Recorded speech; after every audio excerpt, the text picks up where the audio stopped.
თქვენი შვილებისათვის, მათი ჯანმრთელობისათვის, თქვენი დედებისათვის, პენსიონერებისათვის დანამატს გავაკეთებთ, გავაორმაგებთ პენსიებს. ანუ რაც აქვს სახელმწიფოს დაწესებული პენსია ერთი იმდენს მუნიციპალიტეტი გააკეთებს. ამის ზემოთ გეუბნებით, რომ ამ ყველაფრის პარალელურად ჩვენ ამ ქალაქში ფილტვებით უნდა ვიწყოთ. მამაჩემი გარდაიცვალა 6 თვეში გარდაიცვალა სისხლის გათეთრებით. და ეს გათეთრება მას დაეწყო აზოტში მიღებული პირველი მოწამვლის შედეგად. ეს ყველაფერი მას დაეწყო იმის ხარჯზე, რა ხაერსაც ჩვენ აქვს უთქავთ. როგორი მოწამვლულია რუსთავი, ვინმე არიცით ესგანა? აი რო ავიღოთ ახლა ეს მიწის სინჯი, ნებისმიერი იქნება საშინელი დაბინძურება.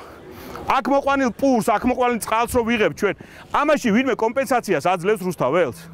რამდენი ახლობელი გვიკვდება ჩვენ ახლა კიბოთი? რა ქნას აქ გულით? მოკვდა კაცი, რა მოხდა მე 50 წლის ასაკში, 55 წლის ასაკში? ინერვიულა. კი არ ინერვიულა, დაწამლულია ეს ქალაქი.